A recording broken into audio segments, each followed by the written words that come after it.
हो। सरिता की शादी एक अच्छे परिवार में हुई है। उसका पति रोहन उसे बहुत प्यार करता है। घर में उसकी सास शांति और ननद मीनाक्षी भी है, जो सरिता के किसी काम में दखल अंदाजी नहीं करती।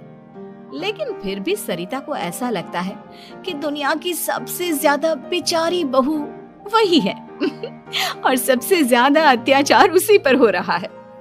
माँ जी, ये लीजिए आपकी चाय। अरे बहू, तूने इतनी ज्यादा चीनी क्यों डाल दी चाय में? हाय हाय माँ जी, मैंने तो उतनी ही मीठी बनाई है जितनी मीठी आपको पसंद है। माँ जी, आपको तो मेरे हाथ की चाय अच्छी ही नहीं लगती। जब देखो कुछ न कुछ कमी निकाल ही देती हो। अरे बहू, तू एक बात के पीछे ही पड़ जाती है। मैंने ऐसा कब कहा कि तू रोज चाय खराब बनाती है? सरिता अपने कमरे में चली जाती है और फोन उठाकर अपनी माँ से बात करती है। हेलो माँ, कैसी हो आप? क्या कर रही हो? मैं तो ठीक हूँ, पर तू बता, तेरा मूड कैसा है? तेरी आवाज से लग रहा है कि कुछ तो हुआ है तेरे ससुराल में। अरे क्या बताऊँ माँ, यहाँ तो हर समय मेरे साथ बहुत बुरा व्यवहार होता है। मैंने अपनी सास के लिए इतनी अच्छी चाय बनाई, लेकिन मेरी सास चाय पीते ही मुझे 4 बातें सुना दी। बेटी, तू इतनी छोटी छोटी बातों पर ध्यान ही क्यों देती हो? तुम्हारी सास ने कुछ बोल भी दिया तो क्या हो गया? वो बड़ी है ना तुझसे। माँ ने इतना समझाया, लेकिन इस बात का सरिता पर कोई असर नहीं हुआ। अपनी बेचारी बहू की छवि वो बदलना ही नहीं चाहती। अगली सुबह सब नाश्ते के टेबल पर बैठकर नाश्ता कर रहे थे, तभी सरिता ने अपने पति से कहा, सुनिए जी, मुझे ना आज बाजार से कुछ सामान लेकर आना है। आज आप ऑफिस से आने के बाद मुझे लेकर चलना ना। भाभी, मुझे भी कुछ किताबें खरीदनी है। आप दोनों जा ही रहे हो तो मेरी किताबें भी ले आना। लो, अभी तो बात ही की है बाजार जाने की, तो एक फरमाइश आ गई। माँ जी, आप भी बता दो कुछ, और हाँ, मोहल्ले वालों से भी बोल दो अगर वो कुछ मंगवाना चाहते हो तो। बेचारी मीनाक्षी अपना सा मुंह लेकर रह गई। ये सब देखकर रोहन से चुप नहीं रह गया और वो गुस्से में बोला, सरिता, क्या हो गया है तुम्हें? मीनाक्षी ने तो सिर्फ किताबों के लिए बोला है। तुम्हें मीनाक्षी से इस तरह से बात नहीं करनी चाहिए। माफी मांगो उससे अभी। क्या? मैं माफी मांगू? दिन भर आपके घर के काम करूं मैं, आपकी और आपके घर वालों की बातें सुनूं मैं, और अब माफी भी मैं मांगू? ऐसा कभी नहीं हो सकता। ये बोलकर सरिता वहां से चली जाती है। एक दिन उनकी पड़ोसन घर आती है। अरे सरिता, क्या कर रही है? और क्या करूंगी भाभी जी, बस घर का काम ही कर रही हूँ। आप बताओ कैसे आना हुआ?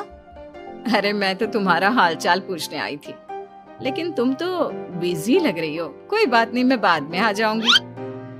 और क्या करूँ भाभी जी, जब से शादी होकर आई हूँ ना, बस काम ही कर रही हूँ। और इस घर में ना कोई मेरी कदर नहीं करता। पति है जो बस घर से ऑफिस, ऑफिस से घर। ननद को तो कॉलेज से फुर्सत नहीं। बची सास तो उनका सारा समय मेरी गलतियाँ निकालने में लग जाता है। अरे ये क्या कह रही हो सरिता?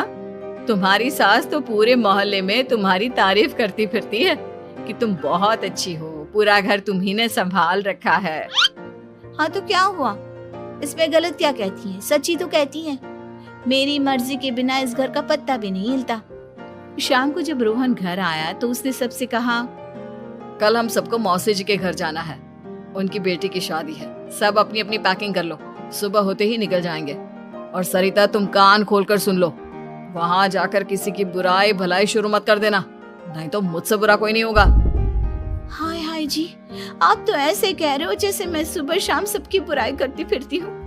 आज तक कोई कह नहीं सकता कि मैंने किसी की पीठ पीछे किसी के बारे में कोई बुरी बात बोली हो तो। अरे बस बहू, बात को और ज्यादा आगे मत बढ़ा। हमें सब पता है तू हमारे साथ क्या व्यवहार करती है। ये बात घर तक रखना, शादी में किसी को कुछ मत बोलना, नहीं तो सब कहेंगे कि शांति की बहू कितना बोलती है। हाँ हाँ, सब कुछ तो मैं ही बोलती हूँ ना। आप लोग तो हर समय फूलों की बारिश करते रहते हो मेरे ऊपर। सारी गलती मेरी है जो मैं इस घर में आई, सबका कितना ध्यान रखती हूँ, लेकिन फिर भी मेरी तो आप लोगों की नजर में कोई कदर ही नहीं है। अगली सुबह सब लोग मौसी जी के घर पर चले जाते हैं। वहाँ पर शादी का माहौल होता है। सब जगह चहल पहल होती है, बहुत सारे मेहमान आए हैं। सरिता को वहां बहुत अच्छा लग रहा है। वो अपने मन में सोचती है, यहाँ कितना अच्छा लग रहा है, कितनी रौनक है। मैं यहाँ किसी से ज्यादा बात नहीं करूंगी। अगर मेरे मुंह से कुछ ऐसा वैसा निकल गया तो रोहन जी तो मुझसे गुस्सा हो जाएंगी। सरिता ये सब सोच ही रही थी कि वहां रोहन की कजिन साक्षी आ गई और सरिता से बोली, आप सरिता भाभी हो ना? जितना आपके बारे में सुना था, आप तो उससे भी ज्यादा सुंदर हो। हाँ वो तो है, मेरी सुंदरता की तारीफ सब करते हैं। मेरे मायके में तो सब यही बोलते हैं कि रोहन जी की किस्मत बहुत अच्छी है जिन्हें मैं मिली। लेकिन आप कौन है? मैंने आपको पहचाना नहीं। मैं रोहन भैया की कजिन हूँ। आपकी शादी पर नहीं आ पाई थी ना, इसलिए आप मुझसे मिली नहीं कभी। शांति मौसी और मीनाक्षी आपकी बहुत तारीफ करते हैं। क्या कहा तुमने? मेरी तारीफ? कभी नहीं। मेरे ससुराल वाले कभी मेरी तारीफ कर ही नहीं सकते। मैं इतनी अच्छी हूँ, मेहनती हूँ, लेकिन उन्हें तो मेरी कदर ही नहीं। सारा दिन घर का काम करती हूँ, फिर भी मेरी सास ना मुझे सुनाती रहती है, और पति भी मेरी सास की साइड लेते हैं। ना कभी बाहर ले जाते हैं, ना कहीं घुमाने। अगर घुमाने के लिए कभी बोल भी देना तो उनकी बहन बीच में आ जाती है। मैं कैसे रह रही हूँ उस घर में, ये मैं ही जानती हूँ। सरिता की ये बातें सुनकर साक्षी को बड़ी हैरानी हुई। अब वो हर किसी के सामने अपनी बढ़ाई और ससुराल वालों की बुराई करने लगी। रोहन और शांति को सरिता पर बहुत गुस्सा आया, लेकिन वो चुप रहे। अगले दिन जब वो अपने घर पर आए, सरिता, तुमने क्यों सबके सामने मेरी इज्जत का तमाशा बनाया? तुमसे बोला था ना कि चुप रहना। अजी ऐसा भी क्या कह दिया मैंने जो इतना भड़क रहे हो? तुम जहाँ जाती हो अपना रोना शुरू कर देती हो। कभी किसी दूसरे की बात ही नहीं सुनती, बस अपनी कहती रहती हो। तुमने सबके सामने हमारा तमाशा बनाकर रख दिया है। हे भगवान, मुझे अपने पास बुला ले। जिस घर में मेरी कदर ही नहीं, उस घर में मेरा क्या काम? अरे क्या करूंगी मैं यहाँ रहकर? जो भी आता है मुझे सुनाकर चला जाता है। मैं तो किसी से कुछ नहीं कहती। सीधी सादी बहू मिल गई है ना सबको, तो जो जी में आए वो करो। सरिता ने अपने आगे किसी को कुछ बोलने ही नहीं दिया, और उस दिन भी उसने सबके सामने खुद को बेचारी बना ही दिया। अगले दिन मीनाक्षी कॉलेज के लिए लेट हो रही थी, इसलिए वो हर काम जल्दी जल्दी कर रही थी। अपना नाश्ता लेने किचन में गई और पतीले में रखे गरम दूध को गिलास में डालने लगी। दूध का पतीला उसके हाथ से छूट गया और गरम गरम दूध उसके हाथ पर गिर गया।